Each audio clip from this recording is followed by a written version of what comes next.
The dual slightly coloured sidewalk, come on, grow up, whoever's doing this. It is wrong. It is a misuse of public tax dollars, what they're doing, and I hope that future governments right this wrong. They had to remove a back the blue. They had to remove some of these other things. And so it spans different things, but we've made the policy decision in Florida, we're not going to use the roads for that purpose. The roads are there for either pedestrians to cross or cars to go, and that's what it's going to be. This is one of the safest crosswalks in all of Ocean Drive. It feels wasteful, but we won't let the state of Florida keep Miami Beach from being visible as an inclusive city. Continuing coverage tonight as Metro Police search for the driver of a person who vandalized the new inclusive crosswalk in East Nashville. Now, the crosswalk just went in last week, the rainbow painted crosswalk located at the intersection of South 14th and Woodland Streets. Again, this is East Nashville. Security video shows the driver of a white Ford van dump what appears to be black paint right out the window over the crosswalk on Tuesday. Metro Council member Emily Benedict argues that the similarities between all people outweigh the differences. We're all more alike than we are different, and I really think that this is somebody who doesn't see that and doesn't understand that we have similarities and that we all just are equal and out here trying to live our best lives. Police say the driver is a white man and was wearing a black t-shirt during the vandalism. If you know anything, you're asked to call Metro Police. Rainbow crosswalks and intersection. They are meant to represent the LGBTQ+ community, but the state now says they're a distraction for drivers. And now cities across the state are having to make changes. CBS 12's Al Peffley joins us live from the Northwood Village in West Palm Beach, one of the 3 spots in our area with one of those displays where the city has come up with different plans to comply. Al? Liz, these crosswalks here at the corner of Spruce Avenue and Northwood Road stand out because they're painted in colors that are a tribute to members of the gay and lesbian community. But as you're about to see, these painted crosswalks won't be here much longer. I think they're beautiful and they add beauty to the neighborhood. Hane Bauer owns a Timeless Treasure gift shop on Northwood Road. Near her store, there's an intersection with 4 crosswalks painted in rainbow colors to honor the LGBTQ+ community. It shows diversity, but also unity, and everybody comes together, and it's just a beautiful landmark. But the Florida Department of Transportation is telling cities these kinds of road surface markings can lead to distractions and jeopardize driver and pedestrian safety and should be removed. In a June 30th memo, FDOT says, quote, the department has the authority to enforce compliance and withhold state funds from any public agency that is found to be in violation. What it really is anti-gay bigotry from the federal government and from the state government, which is so un-American.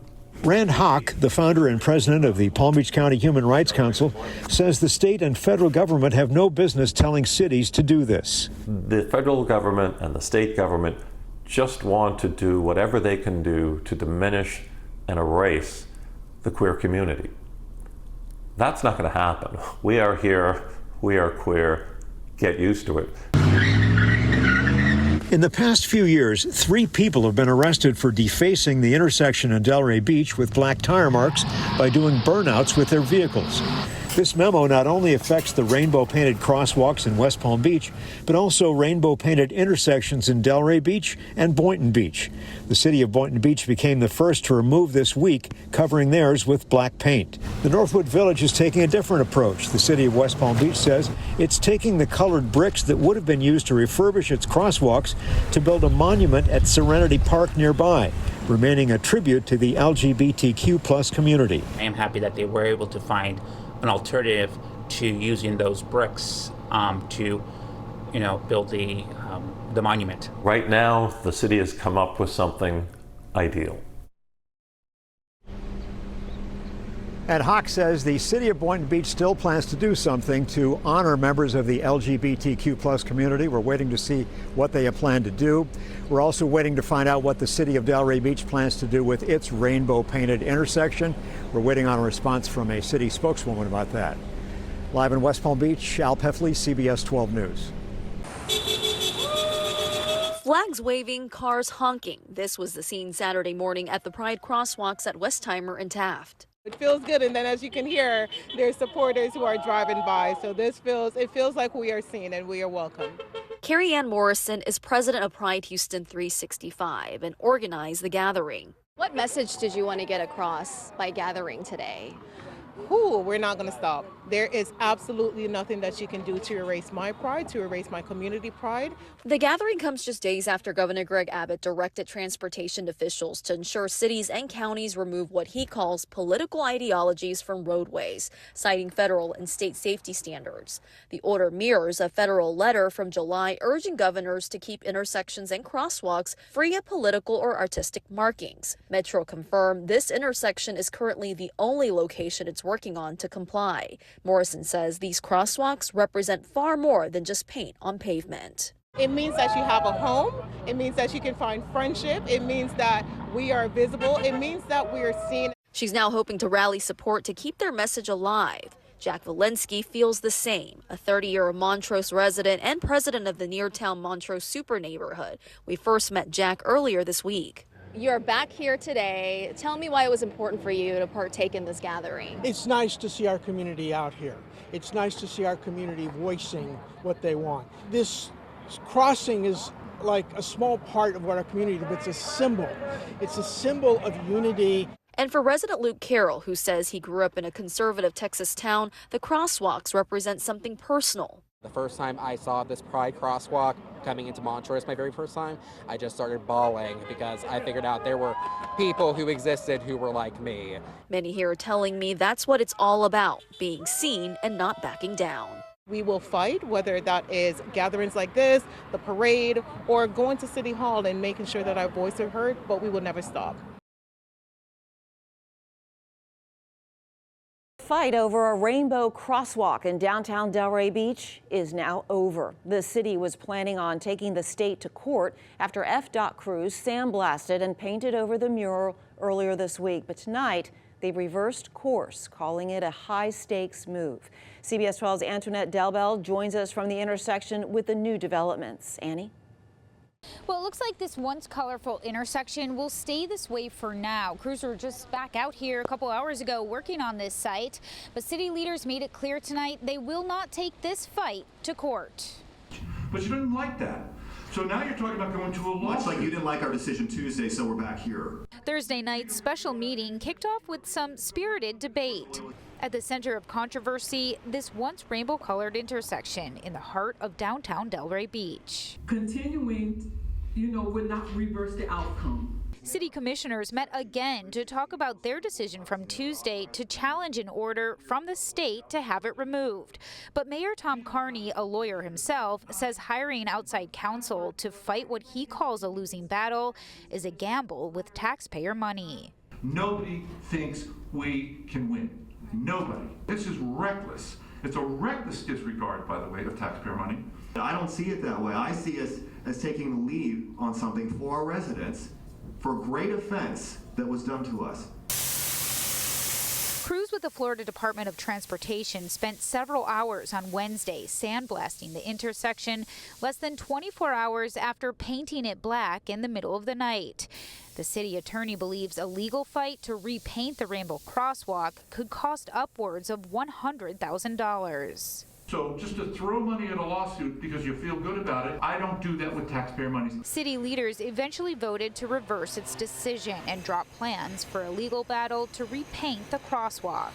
Vice Mayor Rob Long says he's disappointed. This meant a lot to a lot of people. I wish we could push back. We were bullied. We were bullied and we were victimized. Now, this fight might not be over just yet. If the cities of Fort Lauderdale and Miami Beach win their lawsuits over similar crosswalks, then all cities statewide win. Now, Delray city leaders are set to meet again on Monday to talk about other ways to honor the LGBTQ community. In Delray Beach, Antoinette Delbel, CBS 12 News. New directive from Governor Greg Abbott could force some Texas cities to remove symbols and designs from their streets. That includes rainbow crosswalks like the one right here in downtown El Paso. The order instructs TxDOT to crack down on any roadway markings that don't meet state or federal safety standards. Now, I spent the day speaking with people on the street who say this is about more than just paint on the pavement. Well, I think that safety is most important. Me personally, I'm not stupid, so I'm not going to be distracted by a rainbow crosswalk. Today, Texas Governor Greg Abbott directed Texas Department of Transportation to ensure counties and cities are in compliance with federal and state guidelines regarding roadway safety. Back in July, U.S. Transportation Secretary Sean Duffy launched the Safe Roads Initiative. Abbott's office says under those guidelines, non-standard surface markings, signage, and signals that do not directly support traffic control or safety are prohibited. That includes the use of symbols, flags, or other markings conveying social, political, or ideological messages.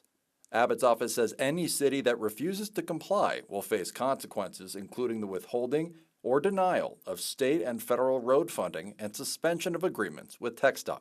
Well, this rainbow flag has graced this crosswalk at Missouri and Stanton for years now, but many fear that new TxDOT directive could mean they have to go. I think it's just generally a part of a bigger plan to kind of revert back into a place where we're not as accepting and tolerant of these different lifestyles. But really it will affect us because it's like our expression. Every symbol is the way we are. While some other residents say safety first. If people get so riled up in their cars to where they like hit a fire hydrant or hit the car in front of them, it's really more so about the community and just ensuring that the community feels safe. Well, I contacted TxDOT but have not heard back. And in the meantime, the city of El Paso says it's currently evaluating that directive. And I also contacted El Paso County, but I did not hear back in time for this report. Well, it's a controversial symbol for a lot of people, the rainbow pride flag. But the city of Huntington plans to have an artist paint a pride project at a crosswalk in the heart of downtown. But a move like this is being met with some opposition. I recently caught up with a man behind a petition to ban the project and also the artist slated to paint it. We got to stand up as Christians. We got to start drawing a line in the sand, standing up and saying we're not going to accept this. Convicted January 6 insurrectionist from West Virginia, Derek Evans, is politicking for a congressional seat. And he's protesting Huntington's Pride Project. Look, we all know that what I call the Rainbow Mafia is out here grooming our children, going after our children right now. I don't want my Christian tax dollars being used to promote an agenda that goes against my Christian values. The corner of 10th Street and 4th Avenue is the target of a Rainbow Pride art project, linking all 4 crosswalks in the heart of downtown Huntington. To me, when I see it, it means, yeah, you might have gotten picked on, beat up, bullied, only recently allowed to have certain rights that everybody else is allowed to have. All this stuff is still ongoing, but we're still here. We're a community. The city commissioned artist Sassel Wilkes for the job, a task he's willing and ready to tackle. I was thrilled. I was absolutely thrilled because of what that means to me as a member of the LGBTQ community, not just an artist. I wasn't thinking about, yeah, this is going to be good for me as an artist. The fact that they wanted it to be there was so awesome.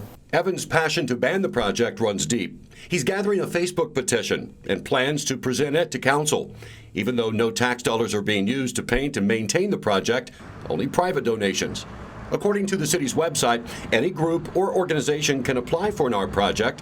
It's spearheaded by the Mayor's Council on the Arts. The Human Rights Campaign has a municipal equality index. Each year, they rate cities based on non-discrimination laws.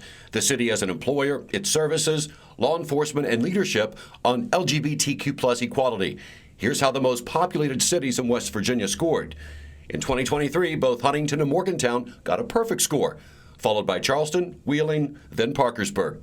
It does not surprise me, actually. And actually, that would be further proof that we don't need to paint crosswalks to make people feel welcome there. They're already welcome there. Things like having a pride crosswalk or like having open to all stickers on businesses and establishments, those are the things that make it LGBTQ friendly. So I think it's I don't think it's a matter of like once you get there and you're cool with everybody, like you don't have to try anymore. I think those efforts are what makes a place feel safe and comfortable for everybody. Charleston had its pride painted in the east end of town. It doesn't bother Grant Hedrick. He says setting an example for his kids is key.